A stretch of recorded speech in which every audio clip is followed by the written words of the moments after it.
Hello everyone, welcome back to the channel. ನಾನು ಇವತ್ತಿನ ವಿಡಿಯೋದಲ್ಲಿ Chamundeshwari electricity supply corporation limited ಅವರು ಮಾಡ್ತಿರೋ ರೆಕ್ರೂಟ್ಮೆಂಟ್ ಬಗ್ಗೆ ಪೂರ್ತಿ ಡೀಟೇಲ್ಸ್ನ ಕೊಡ್ತೀನಿ. ಇನ್ನು ನಮ್ಮ ಚಾನಲ್ನ ಸಬ್ಸ್ಕ್ರೈಬ್ ಮಾಡ್ಕೊಂಡಿಲ್ಲ ಅಂದರೆ ಸಬ್ಸ್ಕ್ರೈಬ್ ಮಾಡ್ಕೊಳ್ಳಿ. ಇದೇ ಥರ ಜಾಬ್ ನೋಟಿಫಿಕೇಷನ್ಗಳು, ವರ್ಕ್ ಫ್ರಮ್ ಹೋಮ್ ಜಾಬ್ಸ್ಗಳ ಬಗ್ಗೆ ತಿಳಿಸ್ಕೊಡ್ತಾ ಇರ್ತೀನಿ.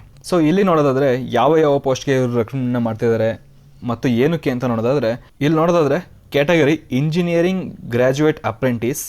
ಇಲ್ಲಿ ನೋಡೋದಾದರೆ electrical and electronics engineer 78 apprentice post ಇದೆ. ಇನ್ನು ಸಿವಿಲ್ ಇಂಜಿನಿಯರಿಂಗ್ಗೆ 2, ಟೋಟಲ್ 80. ಮಂತ್ಲಿ ಸ್ಟೈಫಂಡ್ ಎಷ್ಟು ಸಿಗುತ್ತೆ ಅಂತ ನೋಡೋದಾದರೆ 12,300. ಟ್ರೈನಿಂಗ್ ಎಷ್ಟು ವರ್ಷ ಇರುತ್ತೆ ಅಂದರೆ 1 ವರ್ಷ. ಇನ್ನು ಟೆಕ್ನಿಷಿಯನ್ ಡಿಪ್ಲೊಮೊ ಅಪ್ರೆಂಟಿಸ್ ನೋಡೋದಾದರೆ electrical and electronics engineering 53, civil engineering 2, total 55.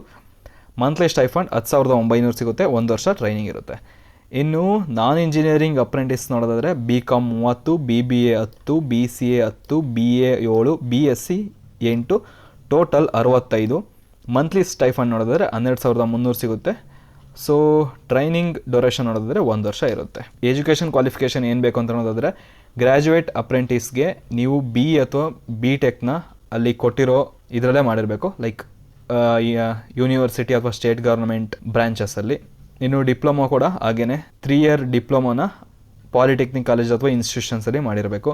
ಇನ್ನು ನಾನ್ ಇಂಜಿನಿಯರಿಂಗ್ ಗ್ರ್ಯಾಜುಯೇಟ್ ಅಪ್ರೆಂಟಿಸ್ನು ಕೂಡ ಅದೇ ರೀತಿ ಯೂನಿವರ್ಸಿಟಿ ಅಥವಾ ಇನ್ಸ್ಟಿಟ್ಯೂಷನಲ್ಲಿ ಯಾವುದಕ್ಕೆ ಅಪ್ಲೈ ಮಾಡ್ತಿರ್ತೀರ ಅದರಲ್ಲೇ ಮಾಡಿರಬೇಕು. ನೀವು ಯಾವ್ಯಾವ ಪಾಸ್ ಔಟ್ ಆಗಿದ್ದರೆ ಇದಕ್ಕೆ ಅಪ್ಲೈ ಮಾಡ್ಬೋದು ಅಂದರೆ 2022 ಇಂದ ಹಿಡಿದು 26ವರೆಗೂ ನೀವು ಯಾವುದರಲ್ಲೇ ನೀವು ಪಾಸ್ಔಟ್ ಆಗಿದ್ರು ಕೂಡ ಇದಕ್ಕೆ ಅಪ್ಲೈನ ಮಾಡ್ಬೋದು.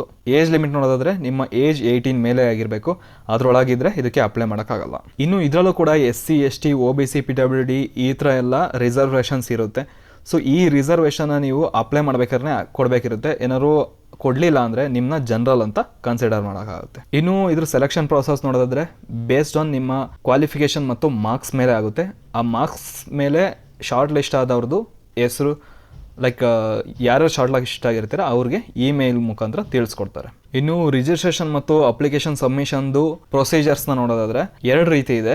ಏನಾದ್ರು ನೀವು ಆಲ್ರೆಡಿ ಪೋರ್ಟಲ್ಗೆ ಲಾಗಿನ್ ಆಗಿ ನಿಮ್ಮದು ಕ್ರೆಡೆನ್ಷಿಯಲ್ ಇದ್ದರೆ ಫಸ್ಟ್ನೇದು, ಇಲ್ಲ ಅಂದರೆ ಹೊಸ್ದಾಗಿ ಮಾಡೋದಿದ್ರೆ ಸೆಕೆಂಡ್ ಇರುತ್ತೆ. ಇಲ್ಲಿ ಏನು ಮಾಡಬೇಕು ಅಂದರೆ, ಫಸ್ಟು ಪಾರ್ಟ್ ಏನು ನೋಡೋದಾದರೆ ನೀವು ಈ ವೆಬ್ಸೈಟ್ಗೆ ಹೋಗಬೇಕಿರುತ್ತೆ. ಅದಾದಮೇಲೆ ಸ್ಟೂಡೆಂಟ್ಸ್ ಲಾಗಿನ್ ಆಗಿ ಅಪ್ಲಿಕೇಶನ್ ಫಾರ್ಮ್ನೆಲ್ಲ ಕಂಪ್ಲೀಟ್ ಮಾಡಬೇಕಿರುತ್ತೆ. ಹಾಗೆ ನಿಮಗೆ ಒಂದು 12 ಡಿಜಿಟ್ ಎನ್ರೋಲ್ಮೆಂಟ್ ನಂಬರ್ ಸಿಗುತ್ತೆ. ಸೊ ಆ ಎನ್ರೋಲ್ಮೆಂಟ್ ನಂಬರ್ನ ತಗೊಂಡು ಮತ್ತೆ ಸ್ಟೂಡೆಂಟ್ ಲಾಗಿನ್ ಆಗಿಬಿಟ್ಟು ಅಪ್ಲೈ ಅಗೇನ್ಸ್ಟ್ ಅಡ್ವರ್ಟೈಸ್ಡ್ ವ್ಯಾಕೆನ್ಸೀಸ್ ಅಲ್ಲಿಗೆ ಹೋಗ್ಬಿಟ್ಟು Chamundeshwari electricity supply corporate limited ಇದನ್ನ ಸರ್ಚ್ ಮಾಡಿಬಿಟ್ಟು ಅಲ್ಲಿ ಅಪ್ಲೈ ಮಾಡಬೇಕಿರುತ್ತೆ. ಇನ್ನು ಸೆಕೆಂಡಲ್ಲಿ ಕೂಡ ಅದೇ ಥರ ನೀವು ರಿಜಿಸ್ಟರ್ ಮಾಡ್ಕೊಂಬಿಟ್ಟು ಆ ನಂಬರ್ನ ತಗೊಂಡು ಲಾಗಿನ್ ಆಗಿಬಿಟ್ಟು ಅದಕ್ಕೆ ಅಪ್ಲೈ ಮಾಡೋದಿರುತ್ತೆ ಸೇಮ್. ಇನ್ನು ಡೇಟ್ನ ನೋಡೋದಾದರೆ ಆನ್ಲೈನ್ ಅಪ್ಲಿಕೇಶನ್ ಬಂದು ಮೇ 8ಕ್ಕೆ ಶುರುವಾಗಿದೆ. ಲಾಸ್ಟ್ ಡೇಟ್ ಬಂದು ಮೇ 29ಕ್ಕೆ ಕ್ಲೋಸ್ ಆಗುತ್ತೆ. ಇನ್ನು ಶಾರ್ಟ್ ಲಿಸ್ಟೆಡ್ ಕ್ಯಾಂಡಿಡೇಟ್ಸ್ದು ಲೀಸ್ಟು 5/6/2026ಕ್ಕೆ ರಿಲೀಸ್ ಆಗುತ್ತೆ. ಇನ್ನು ಡಾಕ್ಯುಮೆಂಟ್ ವೆರಿಫಿಕೇಷನ್ ಎಲ್ಲ 15/6/2026 ಹಿಡಿದು 19/6/2026 ಬೆಳಗ್ಗೆ 11 ಗಂಟೆಯಿಂದ ಸಂಜೆ 4 ಗಂಟೆವರೆಗೂ ನಡೆಯುತ್ತೆ.